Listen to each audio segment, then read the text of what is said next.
Bonsoir à tous et soyez les bienvenus à cette troisième édition du Forum académique de l'année 2021 dans le cadre des Jeudis de Barreau Online. Je m'appelle Victor Agnès, je suis le secrétaire général de la Fédération pour la paix universelle en France et je serai votre modérateur ce soir. Pour ceux qui ne le savent pas encore, le Forum de la pensée de l'unification défend les valeurs fondamentales prônées par les fondateurs de notre fédération, le Dr Sun Myung Moon et le Dr Hak Jahan Moon. Le deuxième jeudi de chaque mois, nous tenons ce forum pour la pensée de l'unification qui met Dieu au centre. Cette pensée, parfois appelée dieuisme ou pensée Headwind, transcende la gauche et la droite et joue le rôle de la tête qui guide et harmonise l'action des deux bras. Le thème que nous allons aborder ce soir est le Dieu créateur. Nous parlerons du Dieu créateur dont nous héritons la créativité. Celle-ci se révèle dans nos découvertes scientifiques et techniques, notre gestion de l'environnement social et naturel, nos réalisations culturelles et artistiques. Elle semble nous ouvrir des horizons infinis. Or, elle est aussi porteuse d'illusions, de conflits et de destruction. Comment en effet assumer cet héritage et devenir ces enfants de Dieu qui mettent fin au gémissement de la création en travail d'enfantement? Comme les deux fois précédentes, j'ai le plaisir d'inviter M. Jacques Marion, président de la Fédération pour la paix universelle en France, pour nous parler de ce sujet. Jacques, la parole est à toi. Bonsoir à tous, très heureux de vous retrouver, chers participants, chers frères et sœurs. Je vais partager mon écran. Voilà.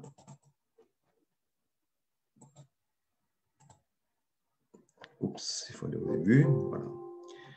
Donc, bienvenue à cette troisième présentation sur la question de Dieu. La première, c'était le Dieu du cœur. La deuxième, donc le mois dernier, c'était le Dieu du Verbe ou du Logos. Et cette fois-ci, c'est le Dieu de la créativité, le Dieu créateur.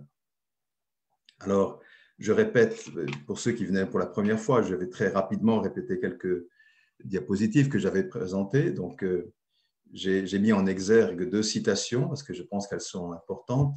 Enfin, importantes, disons, elles ont un sens, notamment dans ce contexte.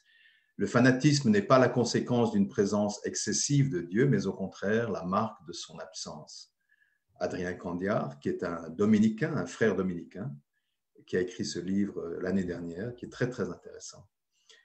Ensuite, une citation de notre fondateur, Dr Moon.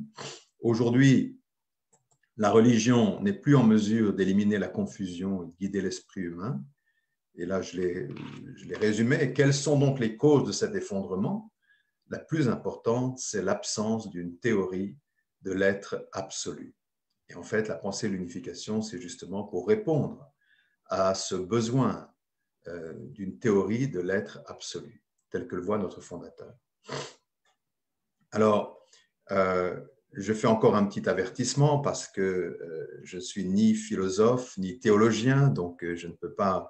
je ne parle pas en philosophe ou en théologien, je suis simplement quelqu'un qui a été touché par la pensée de nos fondateurs dont je vais parler, qui sont Dr et Mme Moon, que vous voyez sur la photo ici, qui ont développé un mouvement mondial en quelques décennies, qui est le mouvement de l'unification. Et cette pensée profonde est aussi à la base de nombreuses activités que nous organisons. Et c'est pourquoi nous pensons qu'il est important de vous la présenter. Elle a été systématisée dans ce livre de la pensée de l'unification, qui a été écrit par un des premiers disciples du Dr Moon, qui s'appelle Dr Lee, vous le voyez à droite de l'image. Et cette pensée, en fait, ne cherche pas simplement à donner des explications théoriques ou philosophiques, mais à trouver des solutions durables aux problèmes de la société. C'est-à-dire, parler de Dieu, c'est aussi trouver le moyen de résoudre les problèmes de la société. C'est ça la grande motivation de cette entreprise. Alors, je vais très brièvement résumer encore une fois ce que nous avons vu la dernière fois en 2 ou 3 diapositives. La pensée de l'unification dans son premier chapitre, et c'est celui-là dont on parle de la nature de Dieu, de la théorie de l'image originelle. On parle de Dieu comme de l'image originelle parce qu'on ne peut pas prétendre décrire Dieu lui-même, qui est dans une dimension différente de la nôtre, bien entendu, mais on peut chercher à comprendre ses attributs, c'est-à-dire d'une part sa forme, qui se reflète à tous les niveaux de l'univers, qu'on appelle l'image divine, et ensuite sa fonction ou sa nature, la façon dont il se manifeste dans l'univers, et nous parlons alors du caractère divin. Concernant l'image divine, vous le voyez sur cette diapositive, le point de vue novateur de la pensée de l'unification, et qui est une des raisons pour laquelle on l'appelle pensée headwing, comme l'a dit Victor, c'est-à-dire qu'elle transcende la droite, la gauche, elle transcende en fait le point de vue idéaliste et matérialiste sur l'origine de l'univers, c'est-à-dire que ce n'est pas l'esprit qui crée la matière, ce n'est pas l'esprit qui crée la matière, ni la matière qui crée l'esprit, mais selon la pensée de l'unification, Dieu, c'est l'union harmonieuse de l'esprit et de la matière, ou de l'énergie qui est l'essence de la matière. C'est-à-dire qu'il n'existe pas dans l'univers de matière ou d'énergie sans esprit, ni d'esprit sans énergie. La deuxième caractéristique très importante de l'image divine, et qui est un point fondamental dans la philosophie de l'unification que nous promouvons, c'est que Dieu est l'union harmonieuse du masculin et du féminin. Ce qui est d'ailleurs exprimé dans les grands textes religieux. On dit dans la Bible que Dieu créa l'homme à son image il les créa, hommes et femmes, il les créa. C'est-à-dire que l'image de Dieu, ce n'est pas seulement l'homme, mais c'est l'homme et la femme. Ça, c'est un point très important qui aussi montre pourquoi nous donnons tant d'importance à la famille, comme vous le verrez dans toutes les présentations que nous faisons. Mais ce sur quoi nous nous concentrons dans ces 3 conférences que j'ai données, donc c'est la 3e aujourd'hui, c'est le caractère divin, c'est-à-dire cette nature de Dieu qui se manifeste et agit dans le monde. Elle est essentielle parce que c'est à travers la compréhension de cette nature divine, du caractère divin, que l'on peut chercher à résoudre les problèmes les plus fondamentaux de la société, de notre vie et de la société. Alors, il y a beaucoup de traits de caractère de Dieu dans les écritures sacrées des différentes religions. On dit qu'il y en a 99 noms de Dieu dans le Coran, et il y en a aussi dans le christianisme. On parle du Dieu omniscient, omnipotent, éternel, il est l'amour suprême, la vérité, etc. Mais dans la pensée de l'unification, on se concentre sur 3 aspects fondamentaux du caractère divin. Le premier, c'est le cœur. Et donc, j'ai parlé la première fois du Dieu du cœur. Le cœur, c'est l'élan irrépressible qui cherche la joie à travers l'amour, en donnant l'amour et en cherchant l'amour, en recevant l'amour. Donc, c'est donc le cœur de Dieu, c'est le cœur qui pousse Dieu à créer un objet qui sera à son image pour qu'il puisse être en relation de joie commune, mutuelle avec lui, c'est-à-dire l'être humain, et bien sûr tout le reste de l'univers. Deuxièmement, c'est le Dieu du verbe, c'est-à-dire le logos. En grec, c'est donc le verbe ou la parole, c'est ce dont j'ai parlé la dernière fois. Et j'ai dit que il combinait la loi et la raison, ce qui fait qu'à chaque niveau de l'univers, il y a une complémentarité entre des aspects de contrainte et de liberté, entre le libre arbitre et les normes. C'est ce dont j'ai parlé la dernière fois. Et cette fois-ci, je vais parler d'un 3e aspect de ce caractère divin, c'est-à-dire la créativité, c'est-à-dire le droit de régner sur la création. Dieu règne sur la création parce qu'il l'a créée et il nous permet aussi de régner sur la création. Et on va le voir de quelle façon. Alors, ces 3 aspects définissent la personnalité humaine, c'est-à-dire qu'en fait, nous qui sommes à l'image de Dieu, les aspects du cœur, du logos ou de la parole et de la créativité sont aussi l'essentiel de notre personnalité. Et c'est donc très important pour nous, pour accomplir le but de notre vie et pour résoudre les problèmes auxquels nous sommes confrontés, auxquels la société est confrontée. Alors, en parlant du Dieu du cœur et du logos, j'ai expliqué les points essentiels de notre point de vue, bien entendu, de la personnalité humaine. finalement, le centre même ou l'essence de la personnalité humaine, c'est le cœur, et c'est ce développement du cœur au cours de notre vie, à travers ce qu'on appelle les 4 domaines du cœur, qui va de l'amour filial, qui est le plus simple, à l'amour fraternel, conjugal, et finalement l'amour parental, qui représente l'amour le plus complet, c'est-à-dire l'amour inconditionnel, qui représente en fait l'amour de Dieu, l'amour mature de l'être humain, lorsqu'il peut comprendre profondément le cœur de Dieu, c'est le cœur de parent. Et en même temps, j'ai parlé la dernière fois, en parlant du Dieu du Logos, j'ai dit que pour atteindre ce développement du cœur, ce développement du cœur doit s'accompagner de normes, bien sûr dans la liberté, la responsabilité, mais il est très important qu'il y ait des normes éthiques à suivre pour pouvoir développer notre cœur, et c'est l'éthique familiale dont j'ai parlé la dernière fois, et particulièrement au cœur de l'éthique familiale, c'est l'éthique de la sexualité, l'éthique sexuelle qui est le plus important, parce que en réalité, c'est à travers la sexualité que le lignage entre les êtres humains peut se développer. Donc, voilà les points essentiels dont nous avons parlé jusqu'à présent, et je vais maintenant parler du Dieu créateur, le Dieu de créativité. Alors, je vais introduire cette présentation par quelques textes. D'abord, je prends celui de la Bible, puisque la célèbre passage de la Bible sur la création de Dieu, donc je l'ai beaucoup résumé, bien entendu. Au commencement, Dieu créa le ciel et la terre, la lumière, puis les bêtes sauvages, et Dieu vit que cela était bon. Donc, il était heureux. Dieu ensuite créa l'homme à son image. À l'image de Dieu, il le créa. Hommes et femmes, il les créa. Dieu les bénit et leur dit, « Soyez féconds, multipliez, emplissez la terre et soumettez-la. » Et Dieu vit tout ce qu'il avait fait, cela était très bon.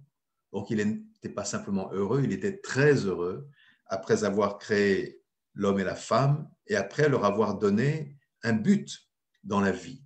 Ce but, c'est ce qu'on appelle les 3 bénédictions. Je vais vous montrer ça tout à l'heure. Alors, notre fondateur lui-même, parle de cela également. Donc, je vais citer un petit peu parce que ça nous permet de comprendre un peu mieux sa pensée sur le sujet. Comment Dieu a-t-il pu créer le cosmos et les êtres humains?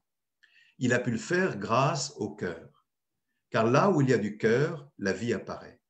Là où il y a de la vie, le développement et la création peuvent avoir lieu. Pour créer, il faut toujours un but.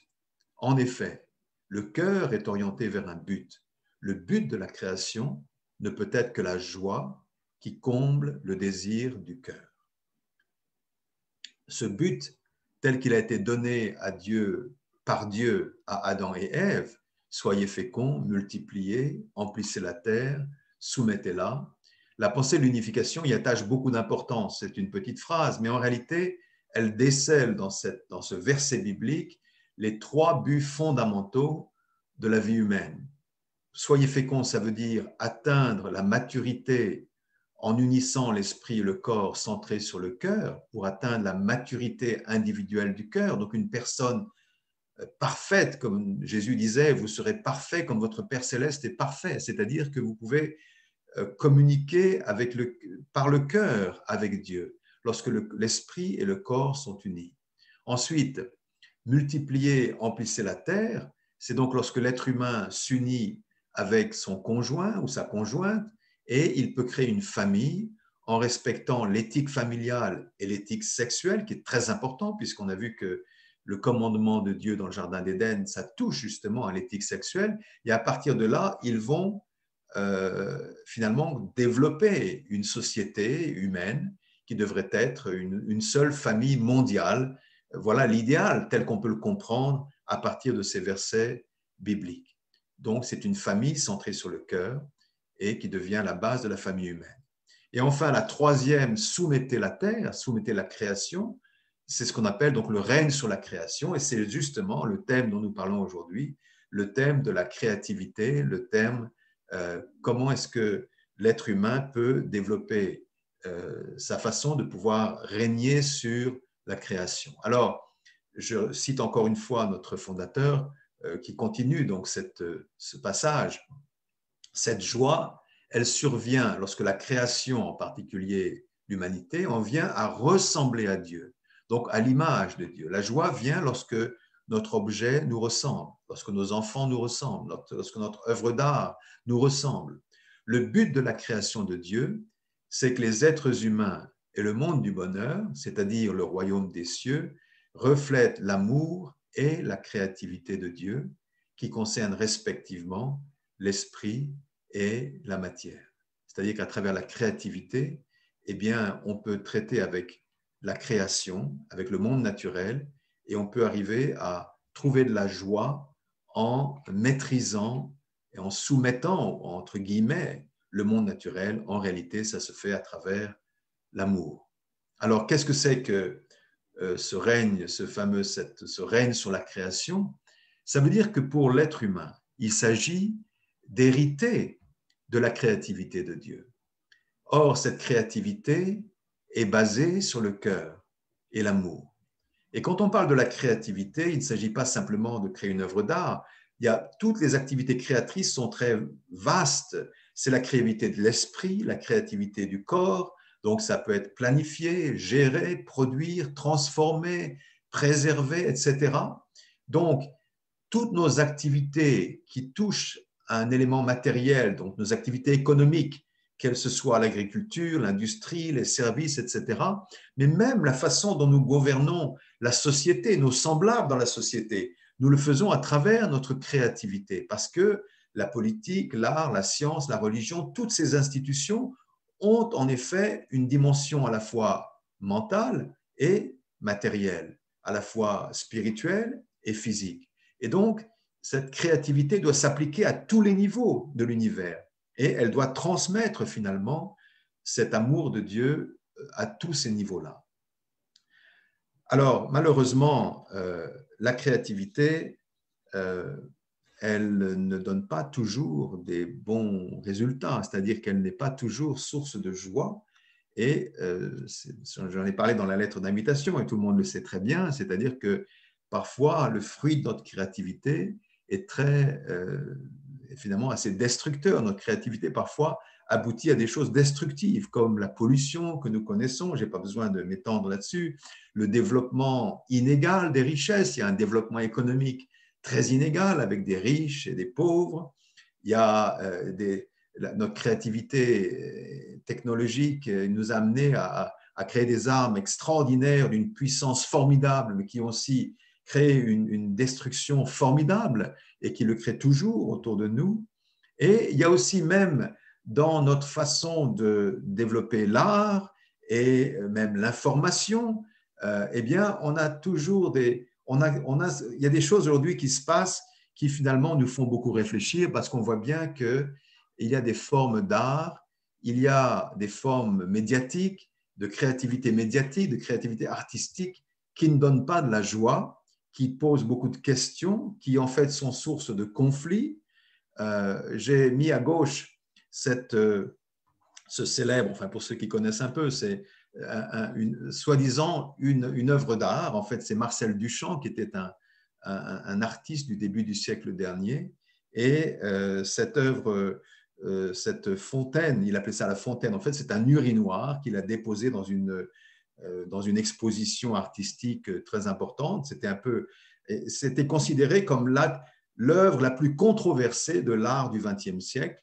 Elle a joué un rôle majeur dans le passage de l'art moderne à l'art contemporain. Alors, je ne vais pas m'étendre là-dessus, mais tout le monde sait qu'il y a finalement vis-à-vis de l'art moderne, de l'art, nous voyons aujourd'hui des formes artistiques qui nous déroutent beaucoup.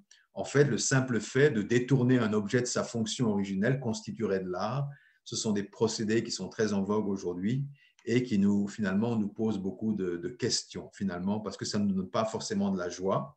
Et Charlie Hebdo, vous connaissez, je ne vais pas insister non plus, je n'ai pas choisi la couverture avec les caricatures de Mahomet, mais celle de Stromae, ce chanteur belge dont le papa était rwandais, qui est mort lors du génocide. Ils ont fait une couverture avec lui, finalement d'une façon qui a été scandaleuse, parce que son papa était mort. Il parlait en fait du problème du génocide et cette façon de transmettre l'information pour faire rire, en fait sarcastique et créer beaucoup de conflits. Et vous savez combien, beaucoup plus tragique encore, les caricatures de Charlie Hebdo ont créé des drames les plus tragiques. On en a connu depuis déjà 2 ou 3 ans.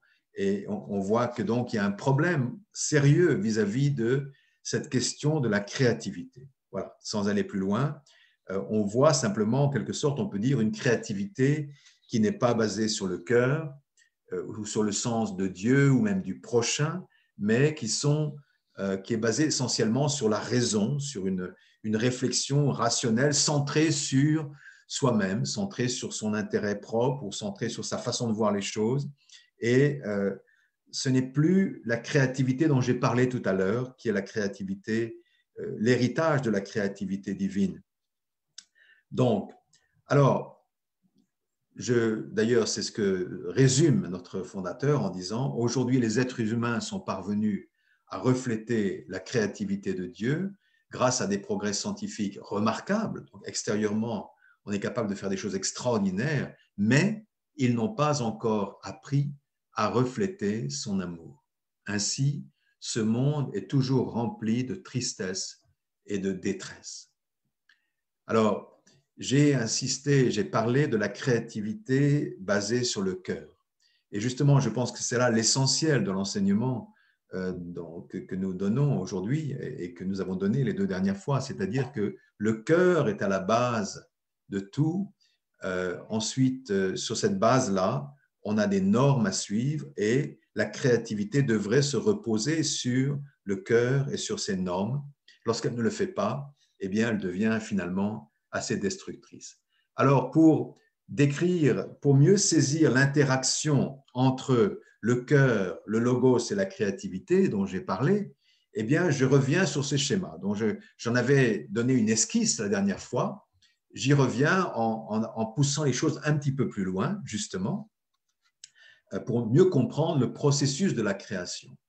On voit ici dans cette image, enfin dans cette diapositive, on voit à travers ce cercle, on voit Dieu, raison, loi et l'image d'Adam et Ève, c'est-à-dire, c'est une façon de dire que dans l'esprit de Dieu, motivé par le cœur, cet élan du cœur, on peut dire dans la Bible, faisons l'homme à notre image, selon notre ressemblance, c'est comme l'élan du cœur, c'est-à-dire le cœur a besoin d'une image, a besoin d'un objet avec lequel il peut trouver la joie, créer un être ou des êtres à son image. Et il y a eu donc la conception de Adam et Ève comme image de Dieu, mais ça se passe au niveau du plan, c'est au niveau de l'esprit, c'est ce qu'on a appelé le logos, qui est basé sur une combinaison de la raison, donc de la partie fonctionnelle de l'esprit de Dieu, de l'intelligence, l'émotion, la volonté, mais surtout l'intelligence et les lois et les concepts qui sont au sein de l'esprit de Dieu, qui sont finalement la source de toutes les lois universelles. Donc, il y a 2 étapes, en fait, dans ce processus de la création. Il y a une étape qui est mentale, en quelque sorte, dans l'esprit même de Dieu, puis on verra aussi dans l'esprit de l'être humain, en réalité, c'est la même chose. C'est-à-dire, il y a une étape mentale, un projet cosmique qui naît dans l'esprit divin de créer l'être humain. À partir de ce projet, eh bien, il y a tout le processus du développement de la création. Ce qu'on a lu dans le livre de la Genèse, eh bien, on parle de 7 jours dans la Genèse, on sait qu'il a fallu des millions, des centaines de millions ou de milliards d'années pour arriver à la naissance de l'homme à travers un processus d'évolution. Donc, ce n'est pas quelque chose qui s'est fait d'un seul coup, d'un coup de baguette magique, mais c'est quelque chose qui a commencé comme un plan, et dans le plan, il y a d'abord l'être humain. Dans le plan de Dieu, il y a d'abord l'être humain qui reste le but central du développement de l'univers, et peu à peu, l'univers se développe jusqu'à ce que l'être humain arrive. Et c'est pour cela que quand l'être humain arrive et que Dieu peut leur donner son but en disant soyez féconds, multipliez, etc., Dieu a dit que c'était pas non seulement c'était bon, mais c'était très bon. C'est-à-dire sa joie était suprême parce que c'est l'aboutissement de la création qui est donc l'être humain. Voilà. Donc, et il veut avoir une relation d'amour. On voit que même si ce processus de la création ou de l'évolution de la création vers l'être humain a pris des millions d'années, elle était toujours centrée sur le cœur. C'était pas par hasard. Il n'y a pas vraiment un hasard. C'est ça peut-être la différence entre la théorie de l'évolution et la pensée de l'unification, c'est qu'il y a une forme d'évolution créative, mais qui n'est pas vraiment par hasard. Il y a un but, il y a un plan qui est suivi et qui se passe au cours de millions d'années jusqu'à ce que l'être humain apparaisse. Voilà, donc j'ai fait le parallèle la dernière fois avec le processus de création chez l'être humain, parce qu'en réalité, en tant qu'image de Dieu, nous avons un processus similaire de création dans l'être humain. J'avais pris cet exemple de l'architecte qui a créé ce célèbre bâtiment de l'Opéra de Sydney, que je pense tout le monde connaît.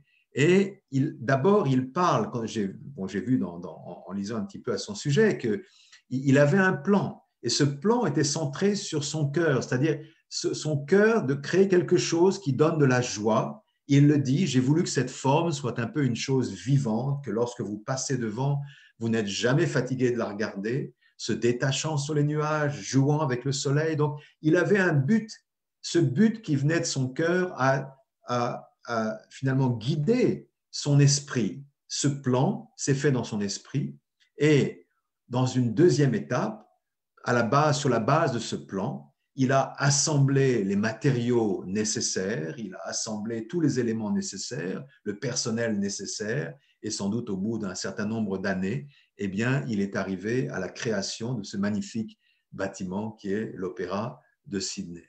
Donc, ce sont des processus de la création dans lesquels on voit, ce qu'on voit et ce qui est important, c'est l'interaction entre le cœur, le logos, le plan, et la créativité. C'est-à-dire qu'ils sont tous les trois intrinsèquement liés. Pour que la créativité aboutisse à une œuvre qui donne de la joie, elle doit être centrée sur le cœur et elle doit suivre certaines normes et ensuite elle aboutit à cela. Alors, je voudrais parler un petit peu plus, je ne dis pas en théorie, mais pourtant pour comprendre pourquoi est-ce que la créativité dont nous héritons de Dieu n'est pas forcément la créativité la plus mûre et pourquoi nous aboutissons souvent à une créativité qui a des résultats finalement malheureux, comme je l'ai montré tout à l'heure. Eh bien, parce que l'héritage de la créativité divine doit se faire centrer sur le cœur et se faire centrer sur la responsabilité humaine. C'est ça qui nous différencie des animaux. Les animaux, ils ont aussi une forme de créativité, d'inventivité, mais qui n'est pas du même, qui n'est pas au même niveau que celui de l'être humain. Les animaux peuvent avoir une certaine inventivité pour même créer des outils, pour attraper des animaux, des vers de terre, etc. On voit les primates, il y a beaucoup de choses qui ont été faites à ce sujet, mais cette créativité-là est limitée à leur environnement, limitée à leur façon de se subvenir à leurs besoins, mais ce n'est pas une créativité qu'ils peuvent transmettre à l'autre, qu'ils peuvent cumuler de sorte qu'elle puisse prendre une dimension qui les dépasse et qui dépasse le règne animal pour aller au niveau du cosmos. Ce n'est pas du tout possible. Donc, c'est possible chez l'homme, chez l'être humain, parce que la créativité de l'être humain, c'est la créativité qui vient de la créativité divine, en quelque sorte, qui est un héritage de la créativité divine. Mais pour que l'homme puisse dominer la création, devenir le seigneur de la création, qu'il n'a pas créé lui-même, c'est Dieu qui l'a créé, ce n'est pas l'être humain qui a créé. Il faut que l'homme devienne, en quelque sorte, un co-créateur avec Dieu. Afin de légitimer cette créativité, il doit devenir le co-créateur de Dieu, c'est-à-dire qu'il doit se créer lui-même à travers sa propre responsabilité dans laquelle Dieu n'intervient pas. En tout cas, il intervient d'une certaine façon, mais à un moment donné, Dieu le laisse libre et de son choix. Il a des choix moraux, il a le libre arbitre à suivre et cette responsabilité dans laquelle Dieu ne peut pas intervenir, eh bien, c'est en suivant ce commandement parce qu'il s'agissait du commandement dans le Jardin d'Éden auquel il fallait s'unir, eh bien, en suivant ce commandement, qu'il pouvait devenir le co-créateur divin. Et ça se passe sur cette façon-là, comme je l'ai dit tout à l'heure, que son amour peut se développer pour devenir un amour mutuel, un amour parental, etc., en suivant certaines normes, les normes éthiques, les normes sexuelles.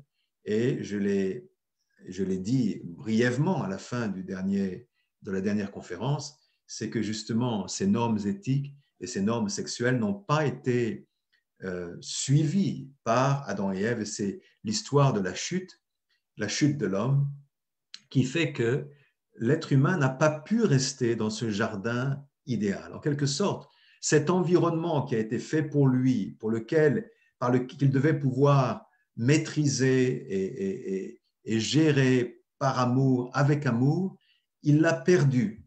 Il en a été chassé. C'est bien sûr une histoire mythique, une histoire symbolique qui montre, et d'ailleurs la Bible dit, maudit soit le sol à cause de toi, à force de peine, tu en tireras subsistance tous les jours de ta vie. C'est-à-dire, finalement, tu subsisteras à partir de la création dans la peine et la douleur. Parce que la relation originelle que tu devais avoir avec la création n'est plus celle que tu aurais dû avoir, donc ce n'est plus celle-là, à cause du fait que tu n'as pas accompli ta responsabilité dans ta croissance.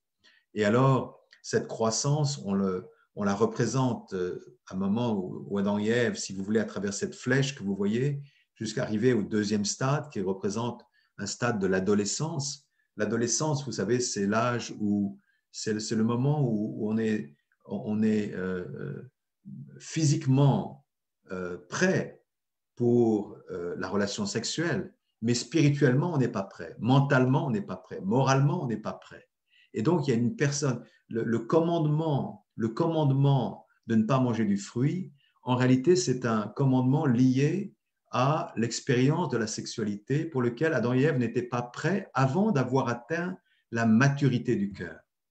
La chute d'Adam et Ève fait qu'il y a eu tout au cours de l'histoire une sorte de recréation par la parole. J'ai parlé la dernière fois de la recréation par le verbe, par le logos, par la parole qui avait créé l'être humain. On a été recréé à travers la parole qui nous donne des normes, des commandements. On a vu les 10 commandements, c'était l'âge de la loi. Ensuite, on a vu les 2 grands commandements que Jésus a donnés, qui sont aime Dieu et aime ton prochain, qui était l'âge de la foi. Et finalement, nous disions que nous devons arriver à l'âge du cœur, qui est l'époque dans laquelle nous vivons, c'est-à-dire où l'éthique familiale, l'éthique sexuelle doit jouer un rôle central. Je ne vais pas insister, on en a parlé la dernière fois. Et en fait, cet idéal d'une relation originelle avec la nature, une relation harmonieuse avec la nature, elle était décrite comme étant un jardin d'Éden où Adam et Ève auraient vécu heureux au centre de ce jardin avec les animaux, etc. Et cela n'a pas eu lieu, on a perdu le jardin d'Éden, mais le désir du jardin d'Éden, le désir de retrouver le jardin d'Éden existe toujours. D'ailleurs, dans les derniers passages de la Bible, dans l'Apocalypse, on parle en quelque sorte d'un retour au jardin d'Éden. Et on voit dans les prophéties, par exemple, d'Isaïe, qui parle après la venue du Messie, il parle d'un idéal de royaume de paix dans lequel l'être humain vivra en paix avec les animaux. Les animaux entre eux seront aussi, ne vont pas s'entremanger, etc. Donc cet idéal de relation harmonieuse avec la nature, entre l'être humain, la nature et Dieu, c'est un idéal qui appartient au cœur de l'être humain parce que c'est un idéal à accomplir. Et je pense qu'aujourd'hui, franchement, quand on écoute tout ce désir pour un monde, une planète saine, un environnement sain, une écologie qui nous permette de vivre en harmonie avec la planète, on voit cet idéal fondamental qui ressort très fortement chez l'être humain. Donc voilà, c'est ce désir que la créativité soit une créativité centrée sur le cœur, une créativité centrée sur un but plus élevé. Alors, dans la philosophie de l'éducation, je vous ai montré parfois cette diapositive, mais en parlant d'abord des différentes étapes. Vous voyez qu'on retrouve les 3 étapes du cœur, des normes, du logos et de la créativité, de la maîtrise par la créativité dans ces 3, ces 3 aspects, ces 3 éléments de l'éducation telle que nous la considérons, une éducation complète, une éducation totale. C'est une éducation qui devrait commencer par l'éducation du cœur, parce que l'éducation du cœur, c'est le plus important, c'est l'éducation à l'amour. Ensuite, l'éducation aux normes éthiques, l'éthique familiale, mais pas que familiale, l'éthique scolaire, l'éthique sociale, etc. Et sur cette base-là, sur cette base de l'éducation, de la formation du caractère, eh bien, on peut avoir une éducation intellectuelle, une éducation technique, une éducation artistique, sportive, etc. Donc, l'éducation à la maîtrise, c'est l'éducation que nous recevons dans l'école, dans nos écoles. C'est une éducation qui est individuelle. Alors que l'éducation du cœur et l'éducation des normes, c'est la même pour tous. Nous sommes tous des êtres humains, nous vivons tous dans les mêmes systèmes familiaux, plus ou moins. En tout cas, nous avons des normes qui sont semblables à suivre au niveau de la relation homme-femme, parents-enfants, etc. Donc ça, c'est une éducation universelle, l'éducation du caractère. Mais l'éducation de la maîtrise, l'éducation de la créativité, eh bien, c'est une éducation individuelle, personnelle. Mais elle doit être mise au service d'autrui. L'idée d'avoir une créativité basée sur un enseignement du cœur et des normes, c'est que la créativité, c'est-à-dire le travail que nous faisons, nos capacités créatrices, devraient être au service des autres, au service de la nation, au service du monde, au service de Dieu, etc. Alors, parler de la créativité, la créativité centrée sur le cœur, ça veut dire quoi? Ça veut dire que finalement, l'être humain n'est pas fait pour diriger la création simplement avec sa raison, son intelligence, la technique qui s'est beaucoup développée aujourd'hui, comme on le sait à travers la science, etc. Mais derrière tout cela, derrière la technique, au fond de la raison, derrière la raison, il y a le cœur. En fait, on sait très bien que si on veut vraiment avoir une relation profonde avec la nature, eh bien, c'est une relation avec le cœur, même avec les animaux, comme vous le voyez sur cette photo. Et en fait, toutes nos activités traditionnelles de travail, d'artisanat, d'agriculture, etc., d'élevage, sont des activités où on sait très bien que l'élément du cœur est essentiel. L'élément du cœur est essentiel, mais même dans les activités, dans les domaines beaucoup plus modernes, c'est-à-dire, par exemple, le cinéma d'animation. J'ai choisi cela parce que j'ai 2 de mes enfants qui sont des spécialistes dans le cinéma d'animation. Donc, je suis intéressé par leur talent créatif aussi. Mais en même temps, par exemple, le personnel de la NASA qui envoie une sonde sur Mars, par exemple, eh bien, tout ça, ce sont des efforts de créativité énormes, mais qui doivent être basés aussi sur le cœur et sur l'idée de faire quelque chose pour autrui et pour servir autrui. Et c'est pourquoi notre fondateur a beaucoup, à cause de cette question de la science et de la technologie qui doit être centrée sur les valeurs, il a organisé pendant des années et des années. Il y a eu chaque année, pendant plusieurs décennies, une grande conférence internationale avec des prix Nobel, comme vous voyez Eugène Wigner, qui est un grand physicien, prix Nobel, qui est mort maintenant. Il y en a eu beaucoup d'autres qui ont participé à ces réunions. Et le thème de ces conférences était « Science et valeurs absolues ». Si la créativité doit être centrée sur le cœur, ça veut dire que la science qui étudie le règne sur la création, notre façon de maîtriser la création, doit être guidée par des valeurs. Des valeurs. Et aujourd'hui, tout récemment, son épouse, donc Madame Moon, qui a repris après la mort de son mari, qui est mort maintenant il y a environ une dizaine d'années, son épouse qui a repris les rênes de ce mouvement l'unification, elle a continué ses conférences sur l'unité des sciences, mais en se concentrant sur l'environnement. Elle pense que la question de l'environnement, la question du lien avec l'harmonie dans la nature, tous les problèmes de l'environnement sont centraux. Et donc, elle rassemble des scientifiques chaque année sur ce thème. Et elle leur a dit, la première fois qu'elle les voit, elle leur a dit, voilà, je voudrais proposer que cette conférence devienne une conférence sur les sciences qui soit centrée sur Dieu. Centrée sur Dieu, ça ne veut pas dire qu'on demande aux scientifiques de croire en un Dieu, en une théologie particulière. Ça veut dire que les sciences, selon cette explication, selon ce message de notre fondatrice, c'est que les sciences doivent prendre pour critère le critère le plus élevé, le critère le plus haut, qui dépasse les institutions humaines, qui dépasse même les religions elles-mêmes, au-dessus des religions. Un critère qui nous permet de comprendre qu'est-ce que c'est que l'être humain lui-même, qu'est-ce que c'est que la nature telle qu'elles ont été voulues à l'origine, selon leur but originel. Donc, étudier la nature centrée sur Dieu, ça veut dire chercher à comprendre quel est le but profond pour lequel chaque chose existe, chaque être existe, et c'est donc le sens de cette idée de créer la science sur Dieu, centrée sur Dieu. En fait, il y a eu récemment, d'ailleurs tout récemment, il y en a quelques-uns peut-être parmi vous qui ont participé, il y a même une partie de cette conférence qui s'appelle Science et Dieu, ou Dieu et Science. Science et Dieu, je crois, ça s'appelle.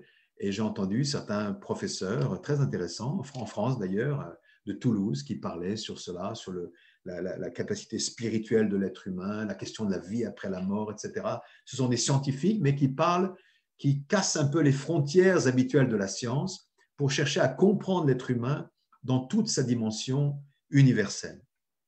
Alors, la science guidée, la créativité guidée par les valeurs absolues, ça veut dire quoi? En réalité, quand on parle des valeurs absolues, on parle des valeurs fondamentales que sont le vrai, le bien et le beau, qui sont les valeurs fondamentales que cherche notre esprit, notre intelligence cherche le vrai, notre volonté cherche le bien, notre sentiment cherche le beau. Mais qu'est-ce qui motive cette recherche du vrai, du bien et du beau?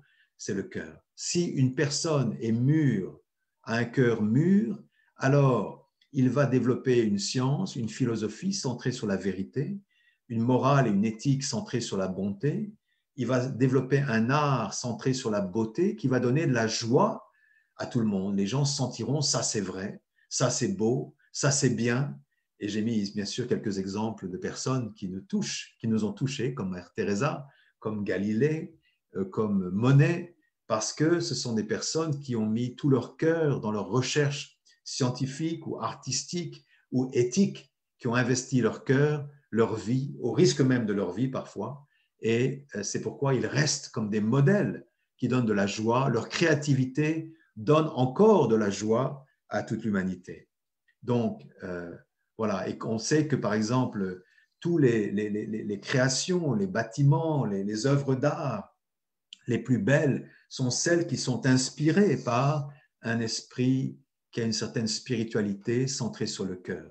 Quand vous regardez ces cathédrales en France, quand vous regardez ce fameux bâtiment qui est le tombeau de son épouse par une personne iranienne, je pense, eh bien, un roi, donc en Orient. Donc, quand on voit cette ou en Inde plutôt, quand on voit ces créations, on sent que derrière cela, il y a le désir de surpasser l'être humain. Et donc, quand on regarde cela, on a une certaine, comment dire, on est ému, il y a quelque chose qui nous touche le cœur, quelque chose qui nous dépasse et qui nous profondément, qui touche notre émotion. Ou quand on regarde Michel-Ange, la Pietà de Michel-Ange, quand on regarde un ballet qui combine à la fois l'art profane, mais en même temps l'art sacré, la spiritualité de l'art sacré qui est derrière cela, alors on est vraiment touché. Et ça, ce sont des œuvres d'art qui resteront toujours, sans doute plus que cet urinoir que je vous ai montré tout à l'heure. Et même quand on regarde, par exemple, un grand musicien comme Beethoven, Beethoven était quelqu'un qui avait une spiritualité profonde. Vous voyez, j'ai cette citation de lui, citée par Romain Rolland. Romain Rolland, écrivain français, je crois qu'il a été même prix Nobel, il me semble, de littérature. En tout cas, il a écrit sur Beethoven en disant, c'était une citation de Beethoven, il n'y a rien de mieux que d'approcher le divin et de répandre ses rayons sur l'humanité.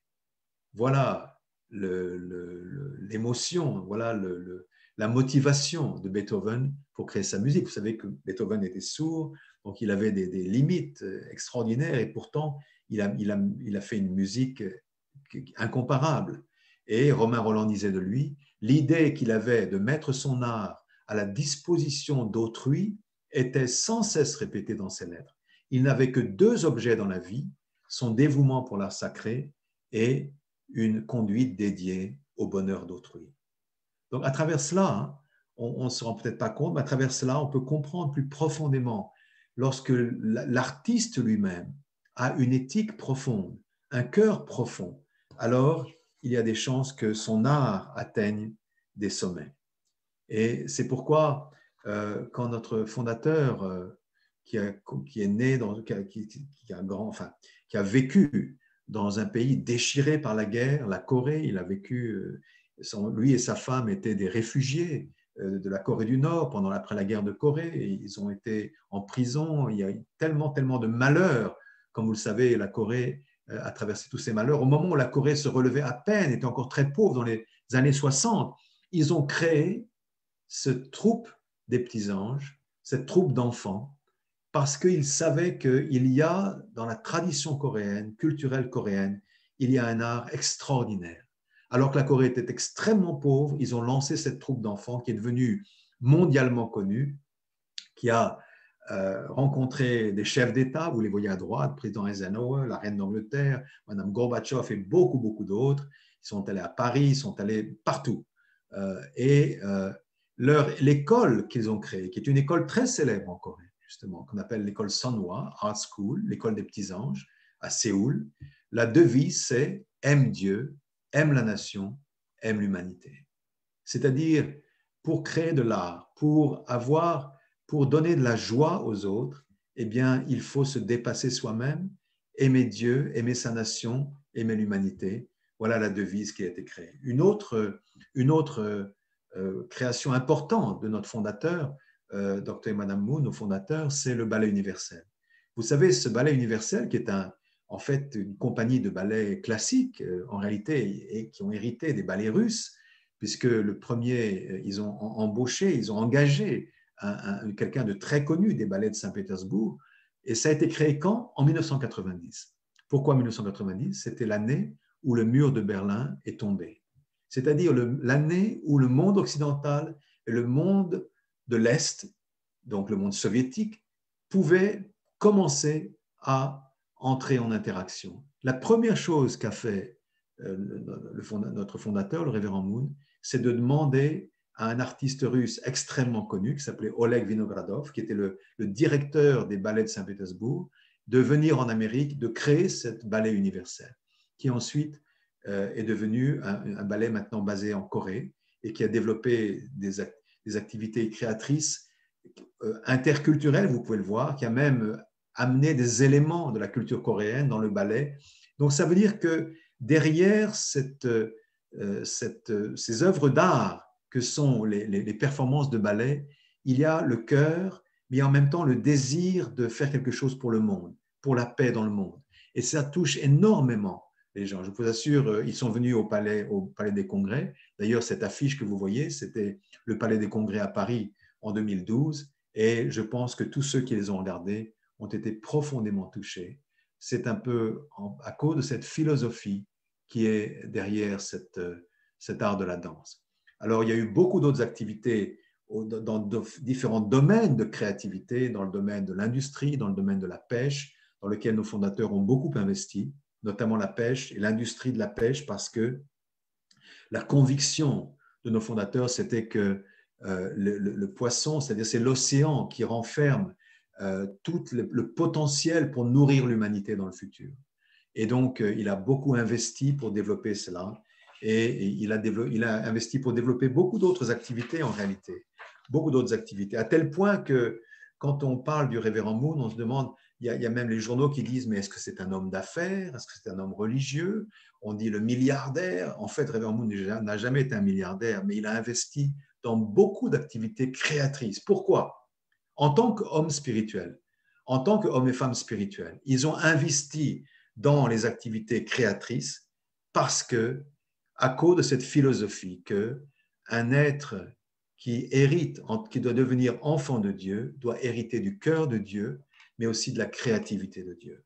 Et de pouvoir mettre cette créativité en œuvre dans tous les domaines donc finalement de l'univers, dans tous les domaines d'activité humaine, sociale, etc. Donc voilà, il y a un projet, je vais terminer par ce projet, parce que c'est un projet très important qui montre aussi cette philosophie derrière le développement économique, derrière le développement politique, c'est-à-dire derrière le développement de cette créativité humaine qui permet de réaliser aujourd'hui un seul monde, un monde uni. On le sait à travers les communications, à travers les transports, à travers la médecine, etc.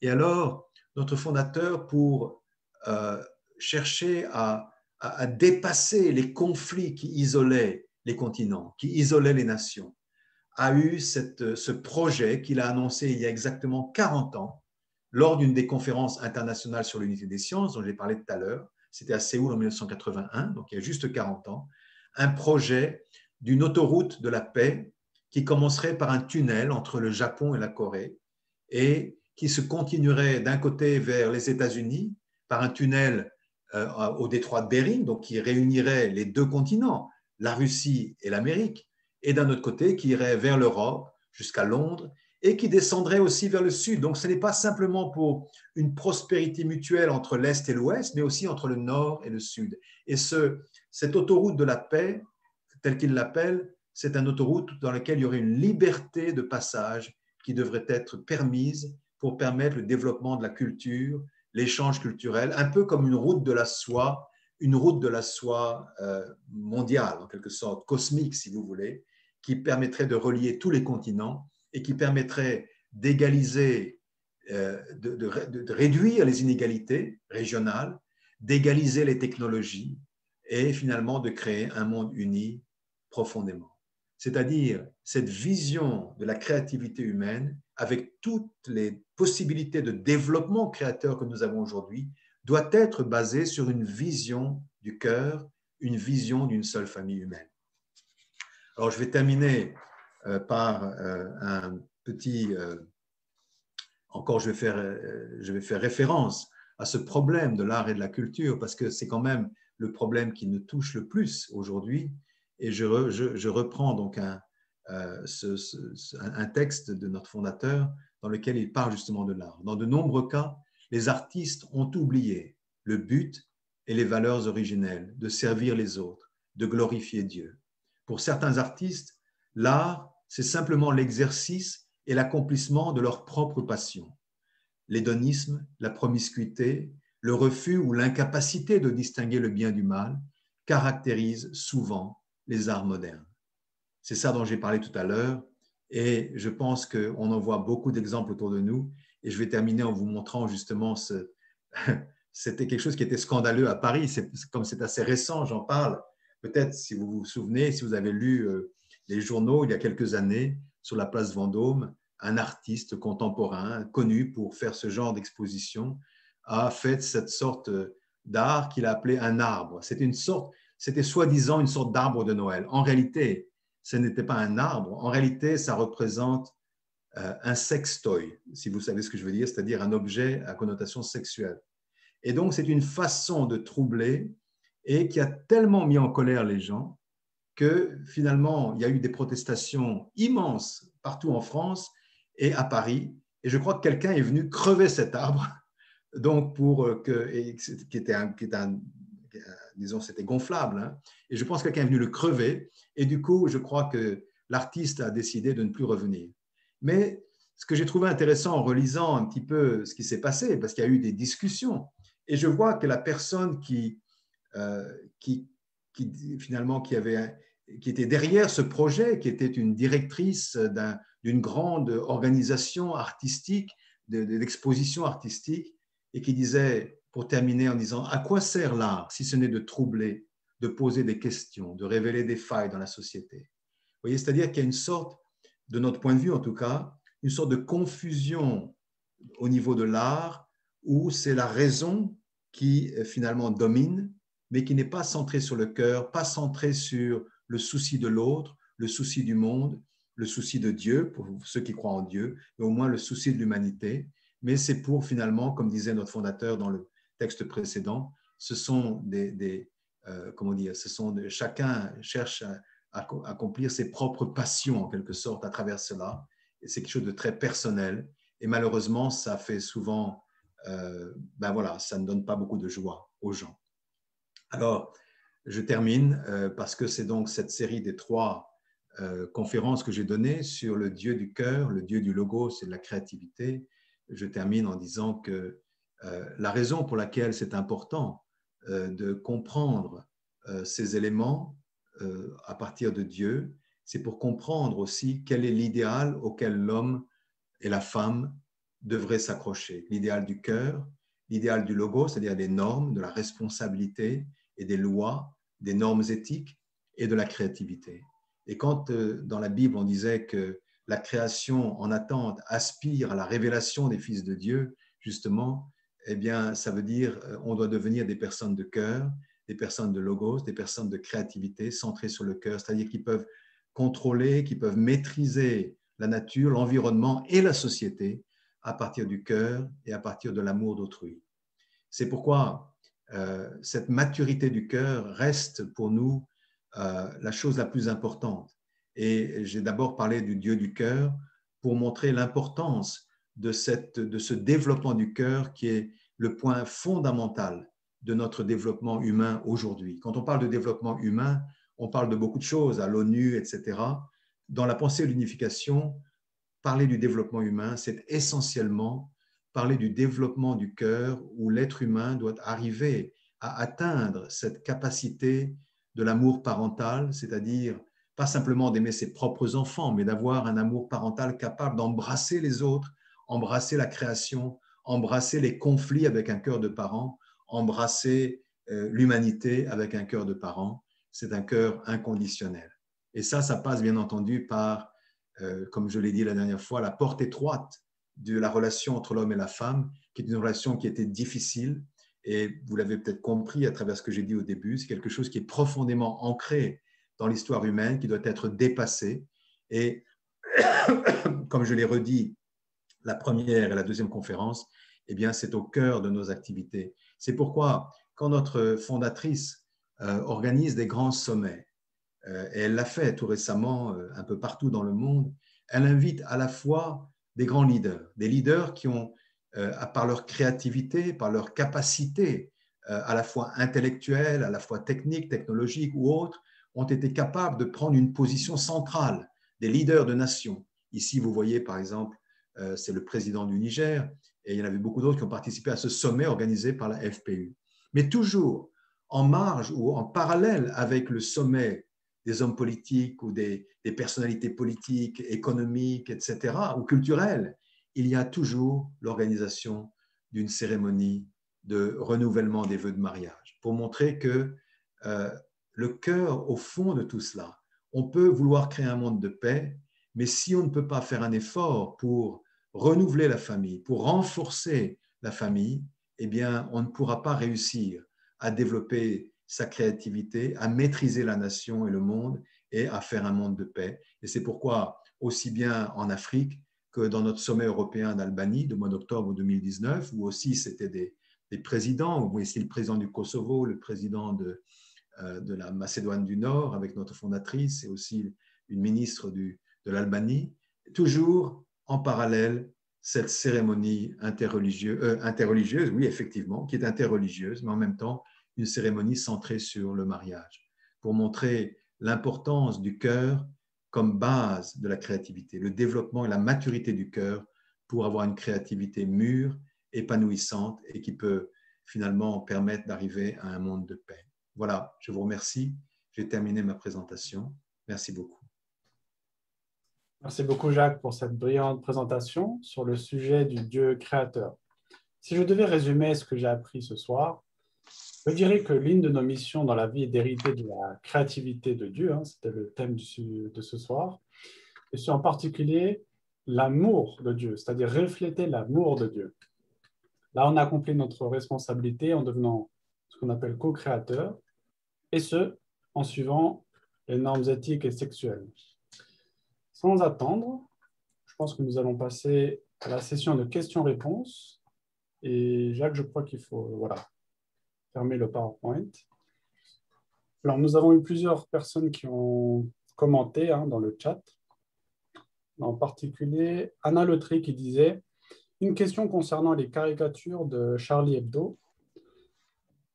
Alors, où est-ce que la liberté d'expression limite la créativité ?» Je ne sais pas si j'ai bien compris la question. Bon, c'est une question qui est difficile. Je pense que la liberté d'expression devrait être contrôlée par la conscience de l'être humain. C'est-à-dire que si on n'a pas de conscience pour autrui, eh bien, notre liberté d'expression va à l'encontre de la dignité humaine des autres. Et c'est ce qui s'est passé, puisque finalement, cette fameuse liberté d'expression a créé des problèmes graves et des révoltes. Et d'ailleurs, même le président Macron, qui a dû défendre la liberté d'expression, est devenu une sorte d'ennemi au Pakistan, comme vous le savez. Les Français ont dû fuir le Pakistan, etc. Donc, c'est clair qu'il y a quelque chose qui ne... Il y a quelque chose dans cette... Il y a une certaine défaillance dans la philosophie de notre démocratie qui ne prend pas en compte la conscience qui devrait pouvoir diriger finalement la liberté. Les normes, c'est un peu l'idée des normes dont j'ai parlé tout à l'heure, l'éthique. Merci beaucoup. Alors, nous avons aussi un commentaire de Catherine Plane qui indique qu'il y a la créativité, mais également la destructivité. Alors, comment est-ce que tu qualifierais ce terme de destructivité? Est-ce que c'est l'inverse de la créativité ou... Je pense que je ne sais pas s'il y a la destructivité, il y a la capacité de destruction. La créativité, je pense, c'est un trait du caractère humain, de la nature humaine. Destructivité, ce n'est pas cela. La destructivité, c'est une mauvaise utilisation de la créativité, il me semble. C'est une créativité qui est utilisée aux dépens des autres, aux dépens de la nature, aux dépens de l'environnement naturel, etc. Donc, c'est une mauvaise utilisation de la créativité humaine, à mon avis. Mais d'autres ont peut-être des meilleures réponses. Hein. Je n'ai pas la parole, je suis pas la parole incarnée à ce D'accord, sujet. merci beaucoup.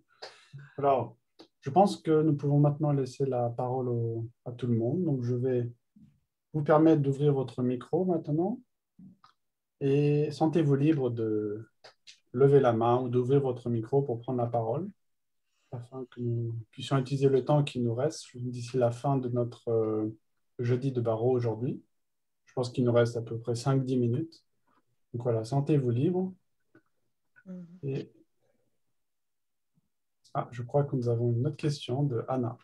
Non, pas une autre question, mais j'ai posé la question tout à l'heure concernant la liberté d'expression parce que quand il y avait des problèmes de Charlie Hebdo, même l'assassinat de ce professeur, on mettait toujours en avant seulement la valeur de la liberté de l'expression.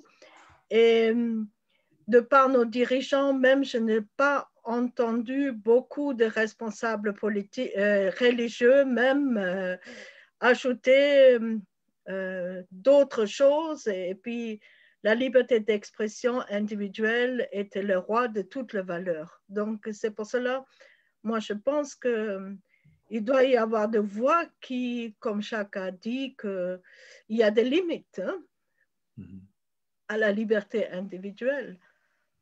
Et que c'est un problème qui nous fait défaut aujourd'hui, surtout aujourd'hui avec la jeunesse, avec le problème de la COVID, le respect d'autorité, etc., etc. Vous ne pensez pas ou... Et moi, je pense que c'est pas simplement une question c'est pas une question qui peut se régler simplement par la loi. Enfin, je veux dire, par la loi nationale ou gouvernementale. C'est une question qui justement vient du cœur et de la conscience, c'est-à-dire de l'éthique. Finalement, c'est à travers la conscience qu'on sait que si on fait telle et telle caricature, on va blesser profondément des gens et qui vont finalement et causer des problèmes. D'ailleurs, je pense qu'il y a beaucoup de gens qui ont réagi au début pas trop parce que c'était politiquement incorrect, mais je pense qu'il y a quand même pas mal de gens qui ont écrit en protestant contre le fait que Charlie Hebdo ait réimprimé ses caricatures, parce que ça a causé finalement des morts, du terrorisme, etc. Et puis, concernant l'éducation, tu parles de l'éducation du cœur, l'éducation de la norme, l'éducation intellectuelle. Bon, si on voit le partage de l'éducation aujourd'hui, on voit que l'éducation nationale, ça veut dire l'État ou les instances de l'État prennent le dessus, même sur des choses plus fondamentales qui peut-être concernent que la famille ou qui concernent d'autres acteurs de la société. Je ne sais pas si tu peux en dire quelque chose. Je ne comprends pas très bien ce que tu dis. Excuse-moi, j'ai pas Ça veut très bien dire entendu. l'éducation du cœur. Oui. C'est qui éduque le cœur? Ah, d'accord. Et l'éducation de normes, c'est quelle instance qui procure cette éducation? Ce n'est pas l'éducation nationale. Bah, Ou en partie. En partie, oui. Mais je pense que l'éducation, nous, on a toujours dit dans nos activités éducatives que la famille doit jouer un grand rôle avec les professeurs. D'ailleurs, je pense qu'il y a beaucoup d'écoles qui voudraient intégrer la famille, ou les parents en tout cas, dans une discussion. Donc, il y a un lien entre la famille et l'école particulièrement, et même la société en général.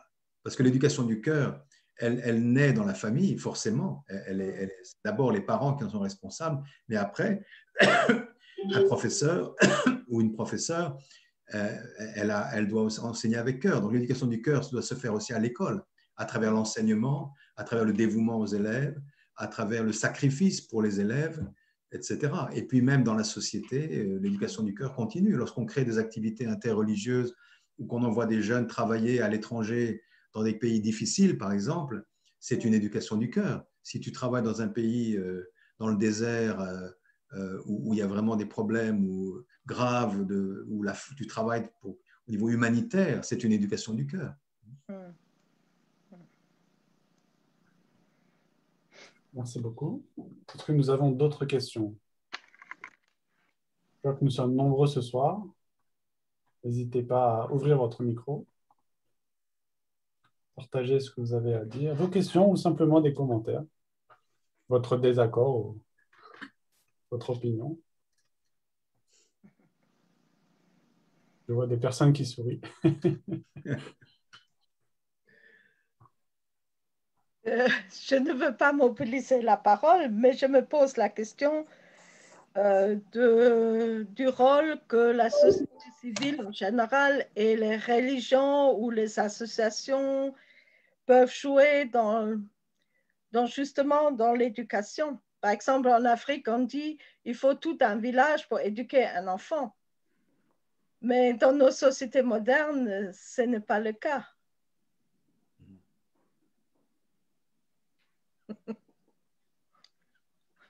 Père Fouché. Alors, je veux bien vous parler. Il y a plusieurs personnes. Alors, allez-y, Père Fouché. Oui, vous avez parlé de la famille qui est indispensable et vraiment au cœur de l'éducation. Et que l'exemple du père, de la mère, va aider l'enfant à s'ouvrir à la relation avec les autres. Et il va comprendre que dans son quartier et même à l'école, la famille s'agrandit. Et je dirais même jusqu'à la limite de l'humanité.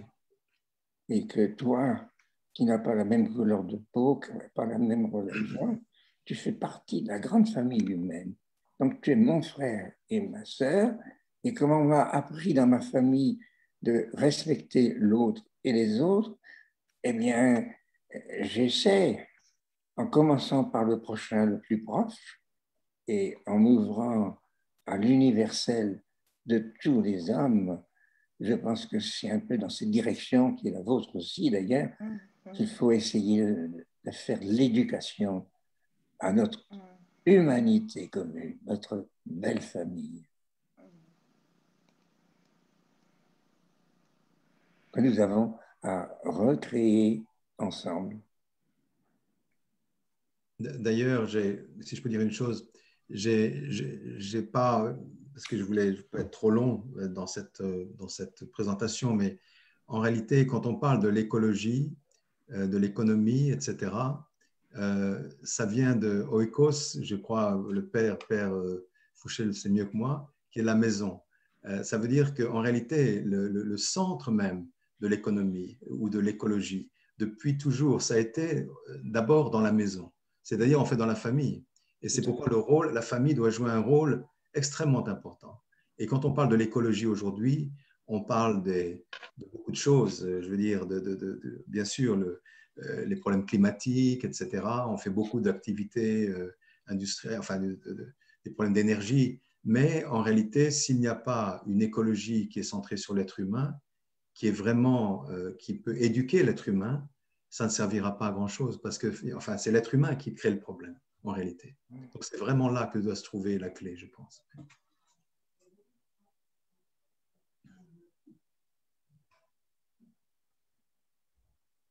Merci. Est-ce que nous avons d'autres commentaires? Je veux parler, Victor. Oui. Alors, ce n'était pas des commentaires, mais sujet d'Anna qui parle pour l'éducation.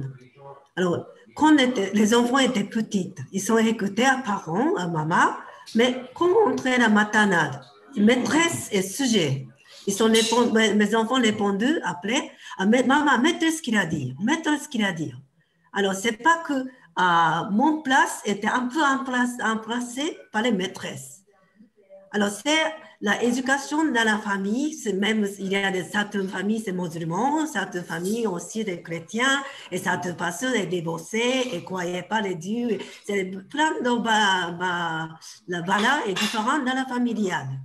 C'est après entrer à l'école, si c'est le national, s'il y a quelle est la balade morale, ce genre de choses, c'est les faits dans les enfants. So, mon fils est grandi, quand il était collégien, on a parlé pour les gendarmes, parce qu'il y a un problème de homosexuel et tout. Alors, il a dit, le copain, son cousin et cousine, il est homosexuel, lesbienne. Alors, c'est quelqu'un qui est proche, il a des problèmes de genre comme ça, il ne peut pas juger. Alors, ce genre de discussion aussi pour guider dans la famille, c'était un peu, comment dire, la contradit l'éducation dans la familiale et la société. Je pense que c'était présentation, donc bien sûr, c'était quand même idéal, mais plein de problèmes et la réalité, c'était existe. Et les mères de famille, les parents de famille doivent gérer beaucoup de relations avec les enfants pour résoudre problèmes, je pense. Anna, tu réponds. Hier, je suivis à la télévision une discussion et puis Monsieur Zemmour, peut-être vous le connaissez, qui analyse souvent le phénomène de notre société. Lui, il a dit, ce qui divise les générations d'aujourd'hui, c'est pas comme autrefois, mais ce qui nous divise, c'est des idéologies. C'est pas seulement le problème de renouveler la façon de voir la vie, mais c'est une rupture fondamentale. Et c'est là, je pense que beaucoup de parents ont des problèmes. Parce que, surtout les familles immigrées, ils ont des problèmes pour suivre l'éducation de leurs enfants à l'école. Et moi-même aussi, quand je suis arrivée en France, mon garçon était à l'âge de l'école primaire encore, mais en fait, les réunions de parents avec l'école étaient plutôt intimidantes pour les parents. Il y avait des mamans qui parlaient à peine français et qui n'étaient pas vraiment habituées à la culture ici. Et c'est pour dire que je peux comprendre la raison pour laquelle beaucoup de familles ou parents démissionnent de l'éducation et ils laissent tout à la société et à l'école. Je pense que c'est un problème fondamental et parfois je me pose la question, comment on peut encourager les parents? Comment on peut les valoriser? Quel est le rôle des religions différentes où les acteurs de la société, comme des associations, etc., pour encourager ces dialogues entre l'école nationale et les familles, puisque les familles sont tellement diverses maintenant. Non? On n'est pas confronté à une culture unique, on est confronté à une société multiculturelle, multi-religion, multi de tout, multi. Et c'est pour les parents qui ont de jeunes enfants, c'est vraiment difficile à gérer tout cela. Et surtout quand les parents ne vont pas avec le progrès de la société, ne s'informent pas, n'arrivent pas à analyser ce qui se passe dans la société. Je crois, pour le parent, c'est presque impossible.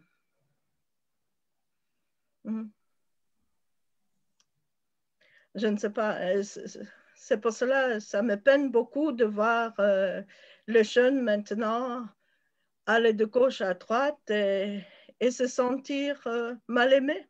Non? Je pense que le problème de la jeunesse, qu'ils ne se sont pas respectés, ils ne se sont pas aimés, ils ne se sont pas valorisés. Il y a un problème identitaire en plus, très profond. Bien qu'ils puissent avoir un passeport français, mais ils ne sont pas français. Et les valeurs républicaines sont floues pour eux. Et donc, du coup, ils ne peuvent pas développer leur potentiel. Oui. En réalité, ils sont bloqués complètement. Donc, ils font quelque chose soit de nul, soit de nuisible, soit de...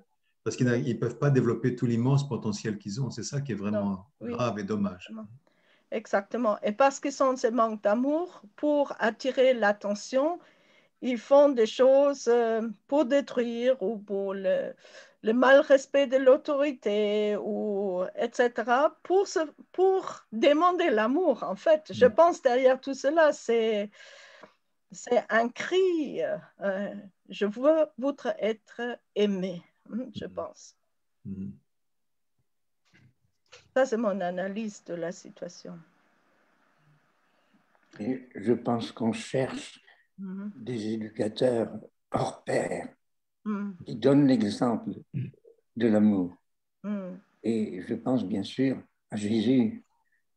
Il a dit, il n'y a pas de plus grand amour que de donner sa vie pour ceux qu'on aime. Et que nous allons tous mourir. Et qu'il faut donc, pendant ce temps, dans notre petite mesure, en essayant d'imiter les grands éducateurs, et moi je pense à Jésus, nous soyons capables de vivre ensemble. Et si on n'y peut pas parce qu'il y a des oppositions, ben, écoutez, il n'y a plus qu'une solution, c'est de donner sa vie, donner ma vie, pour leur montrer, comme vous le dites, qu'ils ont été aimés jusqu'au bout. Ils ne s'en rendront compte souvent qu'après. Mais comme je suis tout à fait d'accord, on a besoin de tendresse dans notre vie. Alors mettons-nous tous les mains dans la main pour mettre plus d'amour, plus de tendresse et plus de fraternité. Oui. Merci. Merci, Père. Peut-être un dernier commentaire avant que nous finissions. Est-ce que quelqu'un qui peut encore parler? Oui. Je pensais que au niveau de la liberté d'expression, justement en suivant les schémas de Jacques, normalement cette liberté d'expression devrait exprimer la bonté, la beauté et la vérité, non pas la destructivité. Finalement, la liberté d'expression doit être pour guider notre croissance spirituelle avec ces trois valeurs. Et quand c'est la destructivité, comme Catherine disait, ce n'est pas de la liberté d'expression en finalité. Donc la vraie liberté, c'est donc d'exprimer ces trois valeurs dans notre vie, quoi. Et il y a de très belles paroles de Madame Moon qui dit que le cœur, c'est véritablement l'essence. Je sais plus. Enfin, c'est la bonté. La bonté stimule l'amour à jaillir éternellement. Et la beauté, la bonté, c'est pareil, stimule l'amour à jaillir éternellement, et puis la vérité aussi. C'est ce qui devrait être la vraie valeur dans la vie, quoi, de la liberté d'expression. Quand je m'exprime, ça devrait être mon but. Et vous avez parlé de la vraie liberté. Pour moi, j'ai fait une distinction entre la liberté et le libre arbitre. Alors, chacun l'apprend ou non, mais enfin, moi, ça me convient très bien parce que c'est un cadeau, la liberté, merveilleux. Et je pense que la vraie définition, c'est de dire oui à notre Créateur et qu'il n'y a pas d'échappatoire. Et je prends l'exemple encore de Vierge Marie, celle qui a dit oui, et qu'on insère notre liberté dans ce plan divin en mettant une liberté aimante. Tandis que le libre arbitre, c'est moi qui commande. Je suis l'arbitre. Et je vois un serpent qui nous a dit, vous serez comme des dieux, mais pas du tout dans le sens d'une vraie liberté. Tu fais ce que tu veux, quand tu veux et comme tu veux. Tu es le roi. Mais c'est inévitable qu'il y aura des combats de chefs, des combats de dictateurs au niveau de la famille, au niveau de l'école, un peu partout. Alors, sacrifier, ça veut dire consacrer ma liberté pour te dire oui, Seigneur. Et je crois que le reste viendra par surcroît. Bien sûr, c'est limité, mais au moins, on aura fait notre possible. Parce que je redoute ceux qui sont leurs propres arbitres. Il y a toujours un arbitre dans un match qui est à part. Et je pense que c'est le Seigneur qui est notre arbitre à nous. Alors dans ce cas-là, ça change tout. C'est ça. Je ne sais pas ce que vous pensez de cette distinction entre la liberté de dire oui, de consentir pour le bien évidemment, hein, et puis le libre arbitre où je suis le reine, je peux choisir le bien ou le mal. Alors on va vers le meilleur et vers le pire, qui est la destructivité, et je rejoins tout ce qui a été dit dans ce domaine. Merci beaucoup, mon père Fouché. Alors, avant de finir, je vais demander à Jean-François Moulinet de nous dire quelques mots concernant la prochaine réunion. Merci d'ouvrir ton micro, Jean-François. Bonjour, Jean-François. Bonjour. Je suis impressionné par votre réunion qui est très beaucoup de sagesse. En particulier, je me souviens du père Fouché. Un jour, il nous avait donné un conseil. C'était qu'il vaut mieux avancer en boitant que de ne pas avancer du tout. Il y a quelques années, il y a beaucoup d'années, il m'a donné ça. Donc je sais ce que je crois que c'est le père Fouché, vous voyez. Il boite, mais il marche. Voilà. Donc le mois de mai, c'est un mois où il y a beaucoup de fêtes. Donc je voulais présenter mes meilleurs vœux d'ascension au père Fouché. Merci. Au diacre Vazcan, je ne sais pas si c'est aujourd'hui ou si c'est dans une semaine. En tout cas, je présente pour l'ascension. Et pour Faiza et pour M. Abdelwahid Duchesne, je présente mes meilleurs vœux pour la fin du Ramadan, qui a été un grand, je pense, un grand accomplissement pendant ce dernier mois. Et les Juifs vont célébrer Shavuot, qui est le moment où ils ont reçu où Moïse a reçu l'état de la loi. Ils vont recevoir ça, ils vont célébrer ça lundi et mardi. Donc on est en pleine période actuellement où il y a beaucoup de célébrations. Et dimanche, on fait encore notre partage scriptural. Alors dimanche aussi, c'est particulier parce qu'au niveau mondial, c'est la journée internationale de vivre ensemble en paix. Alors pour nous, une manière de vivre ensemble en paix, c'est d'étudier respectueusement nos différentes écritures. Et là, on va continuer sur le thème du commencement. Il y a un mois, nous avons étudié le commencement du cosmos. Et cette fois-ci, nous avons étudié plus le commencement de l'humanité. Donc, pour nous parler de ça, nous avons quatre intervenants. Il y a M. Charles Rosilio, du Centre communautaire juif des Ulysses. Ce qu'on a essayé de faire cette fois-ci, c'est d'avoir 4 intervenants qui habitent autour de chez nous. Donc, on a M. Rosilio, qui est des Ulysses. On a le père Jovid Djedji, qui est franciscain à Orsay. On a monsieur Romain Bigard, qui est de la Tariqa Tidjana au CRC, et monsieur Laurent Ladouze, que vous connaissez peut-être, qui nous parleront. Donc, vous êtes tous invités. Si vous n'avez, j'espère que vous avez reçu une invitation. Sinon, il faut la demander à Jacques. Voilà, merci beaucoup. Merci beaucoup, Jean-François. Bien sûr, c'est mes salutations respectueuses à Isako. D'accord, merci. Merci, mon père. Je vais les transmettre. Très bien. Merci à tous d'avoir participé à cette troisième édition du Forum académique. Merci à Jean-François. Et puis, pour terminer cette session, donc, on peut simplement se dire au revoir, ouvrir les micros, discuter un petit peu si vous voulez. Sinon, les autres sont... Vous êtes libres de prendre votre dîner. Merci. Merci Jacques, c'était super bien aujourd'hui. Merci. Très bien, intéressant. Très concret. Merci, bye bye. Bye bye. Merci beaucoup.